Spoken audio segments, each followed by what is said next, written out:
You're watching Drakewing Gaming. Enjoy the video. Hey guys and gals, Nary here from Drakewing Gaming. Send me on Twitter, the Gaming Dragon. Today I'm coming back at you another Let's Play episode of Far Beyond the World. But before that, y'all, I gotta tell you about my affiliate link with Green Man Gaming. So, in the bottom of the video will be the description, and the description will be a link to Green Man Gaming. If you click on that link and buy anything through that site, using that link, that I get commission for whatever y'all buy, which gets me money, and y'all get awesome discounts on games. So, anyway, let's go ahead and jump right back in. Alarm chain, you are up, and let's go. I got a little bit before I need to head to work, so I figured I'd knock out an early video for you guys. Anyway, seeing my growing struggle, the wolf decides to break camp sooner than planned. At first I protest, but he reassures me that we've covered enough distance to justify it. Apparently we're halfway there, and I take some solace in this knowledge. I try my best to help with setting up the tent and digging up a fire pit, but in truth I'm so spent that the wolf ends up doing most of the work anyway. Near the end, he simply unfurls the bedding in his cloak, cushioning a seating out of them nestled into a tree trunk. I waste no time and make myself comfortable next to the fire. Today's trek was murder. Ugh, I wish we had taken the soap, because now I smell like wet socks. I'm not sure what you're talking about. You smell fine to me. He takes an idle sniff around my neck, and I chuckle as he tickles me with his wet snout, but I draw the line once he crams it underneath my armpit. Okay, that's enough. I yelp playfully, pushing his muzzle away, but he seems unfazed. You finally started to smell like you. It's an important thing for a wolf, to get to know someone by their true unadulterated scent. As cute as it sounds, I'm afraid it'll get pretty unadulterated if I don't have a proper wash. I throw in mockingly, causing him to shake his head. I think you're being too paranoid. I can't differentiate between a stench and a smell. You just smell like someone who spent 2 days on the road. Yeah, that's sort of a thing decent humans try to avoid. Who said you have to be the decent kind? He bops his brow. He bops his brows tauntingly, and I cringe in embarrassment. I'm way too tired for smut talk, and thankfully he picks up on that, moving on with his train of thought. Well, you can always rub yourself with some greenery. That tends to soften the scent of sweat. Yeah, no, I don't see myself doing that either. I scoff, and the wolf finally crosses his arms. You're just making a lot of fuss over nothing. Wolves don't have such problems. Well, I'm not a wolf. Can't exactly lick myself clean, can I? I say in jest, only to see a light bulb flash above his head and his eyes narrow intently. Lick, huh? If that's the problem you have, I can happily aid you.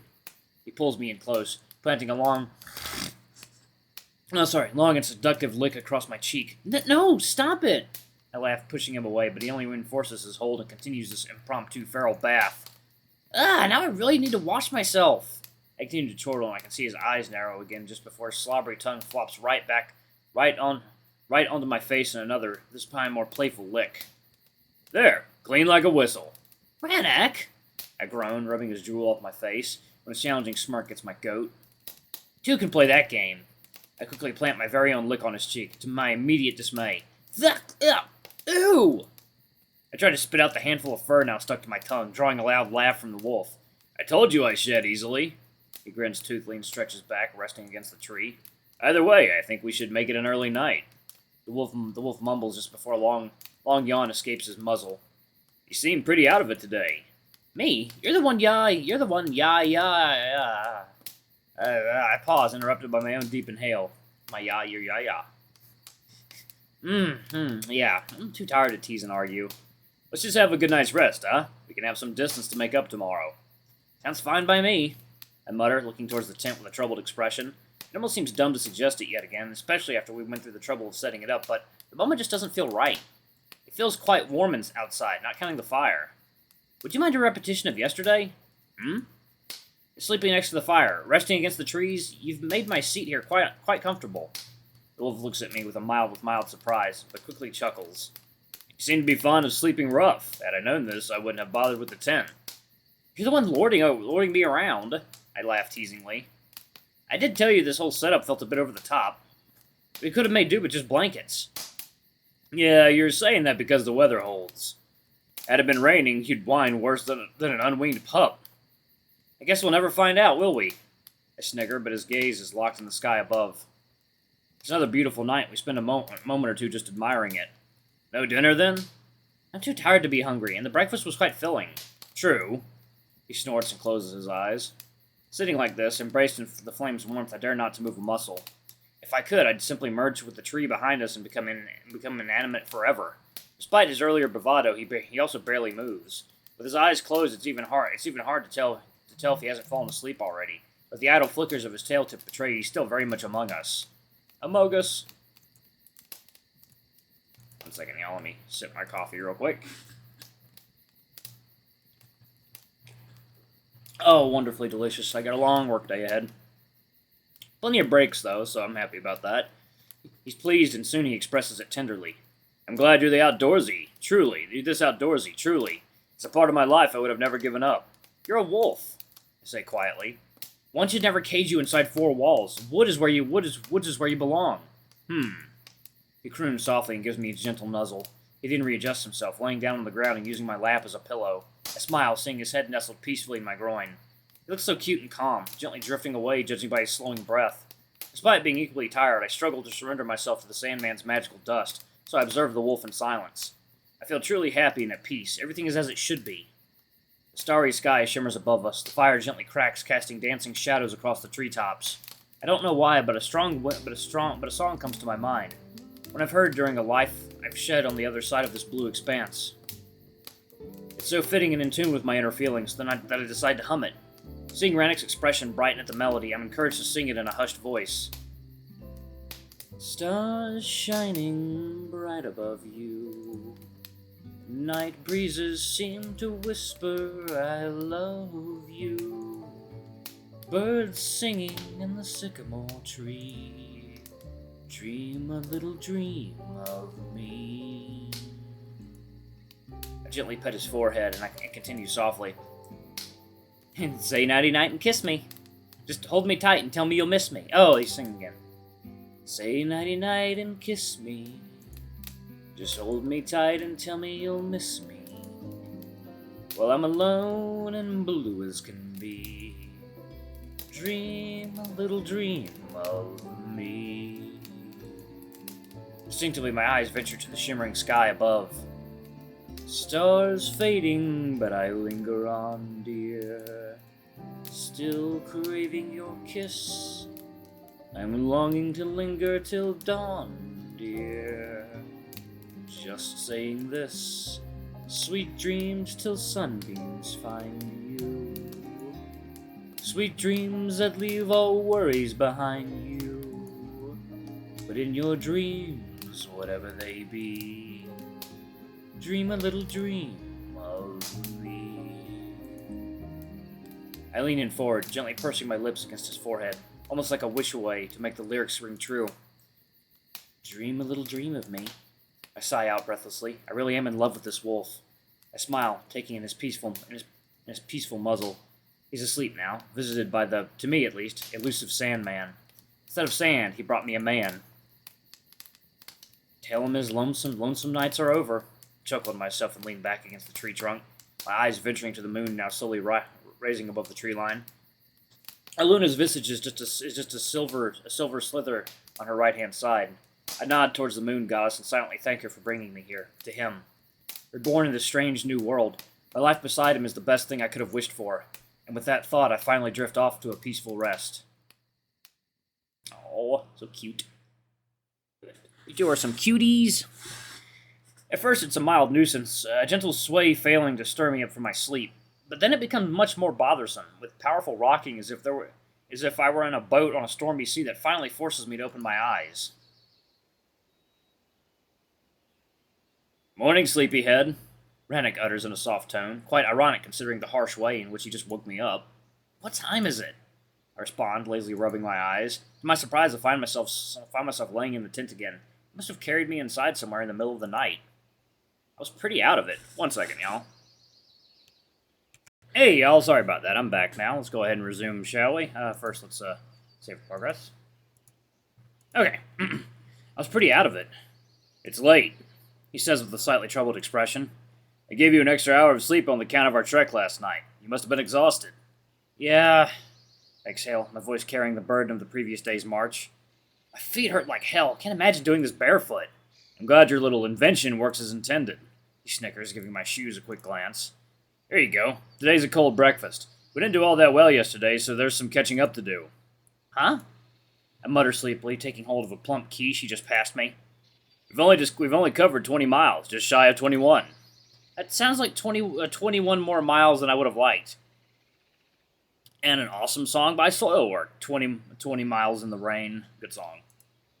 I can barely force any energy into my chuckle, biting down into the creamy pastry. Even served cold, Cora's quiches are delicious. The filling is rich, and it's clear she didn't spare on ingredients. She's so goof, I mumble, chewing in pleasure. I don't feel all that rested, to be honest. I know, he responds apologetically. That's why I assume from now on your stamina is only going to wane. Thanks for the vote of confidence.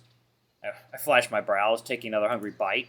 The wolf passes me the wineskin, from which I take a shallow sip to wash down the eggy pastry. How do you know how much distance we've covered anyway? I ask as the wolf steps outside to start clearing up our camp. To me, it's just one long, monotonous march, I call out. There are small milestones near the roadside. Depending on the direction you face, they have an abbreviated name carved into them with the number of remaining stones between each of the destinations. We camp some distance after one bearing an SB-41 inscription. And there's 41 more miles to cover? I truly choke on the food, coughing out whatever chunk went down the wrong pipe. Yep, if we cover at least 20 miles a day, we'll reach the city in 2 hops. Might be a day later than I would have liked, but still, you're doing well enough. No, I'm not. You said we were doing fine yesterday. I rub my lips in slight annoyance. I don't like when he sugarcoats things. I just wanted you to enjoy yourself. I'm not about to rush you like a pack mule. How many miles would you cover normally in a day? 35? It depends on my stride, really. So I am slowing you down. I mumble worriedly, and he shrugs uncomfortably. A little bit. It'll be fine. I'm happy to have you here regardless, but it would be best if we didn't fall further behind. I thought we could get right to it today, without any distractions. Yeah, we probably should, I mutter, continuing with my breakfast. Honestly, he should have said something yesterday instead of taking us on that hunting detour. Then again, I did enjoy the time we spent together, and probably would have worried needlessly and get discouraged if he did, slowing us down to a crawl. Little bits of light-hearted tomfoolery did bolster my failing spirits quite a bit. But now, knowing our predicament and how desperately the supplies are needed back home, I rush on with my breakfast. The mind keeps focused on Verissa and the difficult task she's facing with little to no medicine at hand, and that torturous knife of hers. Once in Strandbard, I'm going to find a replacement. I got 2 tokens after all. They've got to be worth something fancy. Yeah, you can get her a lightsaber. When I'm done with my food, I step outside and help pack the camp. We get quickly on the move, trying to catch up to whatever distance we've lost due to my tardiness. Just as he said, sometime after leaving our spot, we pass SB-40 marker. 40 miles doesn't sound that bad, and with his proposed pace, it's actually less distance per day than we did so far. Yes, I think that is a realistic tempo. The road meanders endlessly between various groves and meadows, but the forest doesn't show any signs of thinning out. Again, as was the case yesterday, I need all my strength to focus on covering as much distance as possible. Therefore, we push on in relative silence. Every now and then the wolf draws my attention to a rare bird, or a particular tree of some unique type. Things that are meant to distract and encourage me, but which quickly go over my head. I feel bad, but I'm too tired to feign interest in ornithology or botany, and my legs are killing me. In fact, I'm constantly reminded of each time I must stop to correct the improvised soles tucked beneath the bandaging.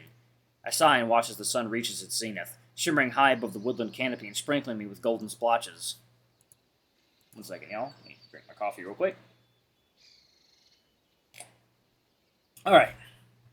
I will have just enough time to finish this video and finish my breakfast, and then I can get ready and go. Alright.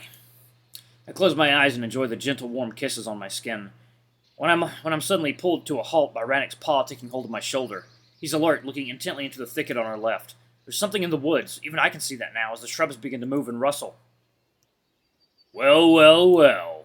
A large, gruffy-looking wolf steps out onto the path, his eyes wild and shimmering with murderous intent. Mighty Ranok, the motherless cur.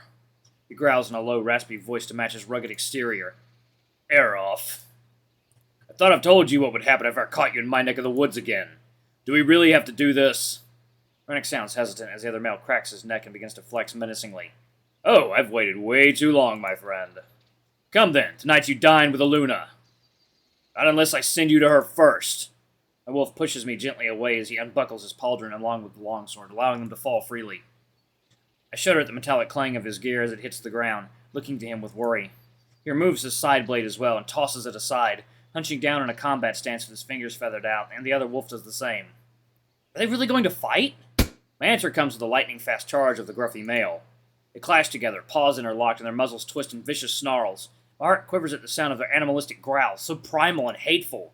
They strained against each other for a moment, then when suddenly Ranok pivots to the ground, undercut by his opponent. Ah! He groans painfully as he slams into the dirt. His eyes shoot open and he rolls away just in time to avoid being elbowed in the ribs. What the hell's going on? Motherfucker! The gruffy male curses, stumbling back to his feet and rubbing the now bruised elbow as he just smashed into the road. His infuriated gaze locks with Ranok's and they clash again. They exchange a frenzied series of blows, each drawing a strained grunt or a painful bark.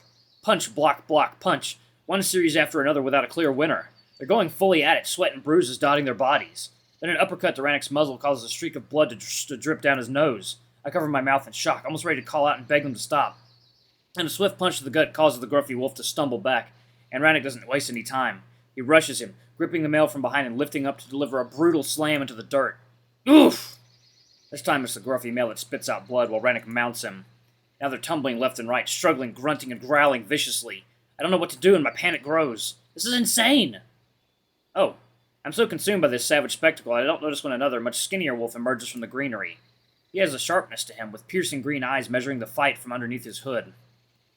Okay, that's enough, he says in an unimpressed soft monotone, calmly approaching the scuffle. You can stop now. He shuffles to his feet to avoid getting caught in the fight, but they pay him no mind, still very much intent on killing one another. Seriously? Seeing his anemic intervention yields no results, and the skinny wolf takes a deep inhale. Okay, enough! Oh, okay, enough! This time a thundering scream echoes across the woods, completely unbefitting the frail frame it emerged from. The birds fly off startled, and the belligerent wolves stop in their tracks with equally shocked expressions. All right. The gruffy male groans, getting up to his feet and spitting out some blood to the roadside. Geez, you're such a wuss, utter bookworm, not an ounce of muscle itching for a fight. He extends his paw to help Ranok up, and my wolf grins toothfully, rubbing his muzzle clean. Nearly cracked your ribs there. His voice carries undeniable twinge of wild satisfaction. I barely recognize him. Oh my god. They're just fighting for fun. What?